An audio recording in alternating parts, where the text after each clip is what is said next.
Chennai Silks in mega summer sale. Summer வந்தாச்சு. What's your plan for this holiday? எங்க கிட்ட விட்டுருங்க, நாங்க பாத்துக்கிறோம். GT Holidays, South India's #1 travel brand.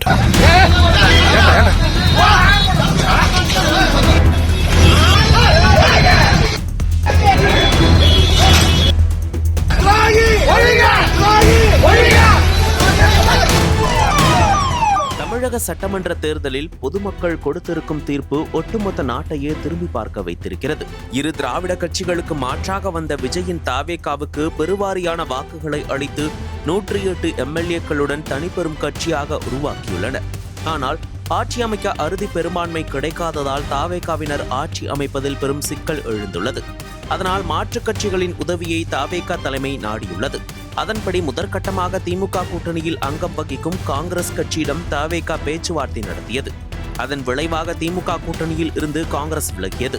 பல ஆண்டுகளாக காங்கிரசும் திமுகவும் இணைந்து தேர்தல்களிலும் பாஜகவுக்கு எதிராக பல போராட்டங்களிலும் ஒன்றாக நடத்தி வந்த நிலையில் தற்போது அவர்கள் பிரிந்து சென்றது பேசுபொருளாக மாறியது. கொள்கை கூட்டணி என்று இதுநாள் வரை பேசிவிட்டு இன்று புதிதாக ஆரம்பித்த ஒருவரை நோக்கி சுயலாபத்திற்காக காங்கிரஸ் சென்று விட்டது என்று அதிருப்தி தெரிவிக்கப்படுகிறது.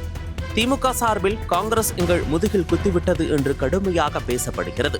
இன்னும் சிலர், நாங்கள் கடுமையாக உழைத்து உங்களை எம்எல்ஏ ஆக்கினோம், ஆனால் நீங்கள் ஆதாயத்திற்காக எங்களை விட்டு செல்கிறீர்கள் என்று மாநிலம் முழுவதும் உள்ள திமுக தொண்டர்கள் ஆதங்கத்தை வெளிப்படுத்துகின்றனர். அந்த வகையில் மயிலாடுதுறையை சேர்ந்த திமுகவினர் மோதிரம் கணேஷ்மூர்த்தி, காங்கிரஸ் எம்எல்ஏ ஜமால் முகமது யூனுஸ் மற்றும் மயிலாடுதுறை எம்பி சுதா ஆகியோருக்கு போன் செய்து, துரோகம் பண்ணிட்டீங்களே, நியாயமா?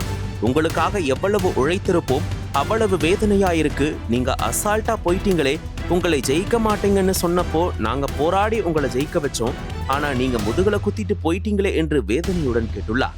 அது தொடர்பான ஆடியோ வெளியாகி பேசுபொருளாக மாறியது. இந்த நிலையில் விஜய் ஆட்சி அமைக்க ஆளுநர் காலதாமதம் செய்வதாக குற்றம் சாட்டி மாநிலம் முழுவதும் காங்கிரஸ் கட்சியினர் போராட்டம் நடத்தினர். மயிலாடுதுறையில் நடைபெற்ற காங்கிரஸ் போராட்டத்தின் போது சாலையில் சென்ற காங்கிரஸ் கட்சியினரை திமுகவினர் தாக்கியுள்ளனர். மேலும் காங்கிரஸ் கொடி கம்புகளை சாலையில் போட்டு உடைத்துள்ளனர். இந்த சம்பவம் திமுக காங்கிரஸ் இடையே பெரும் அதிர்ச்சியை ஏற்படுத்தியுள்ளது.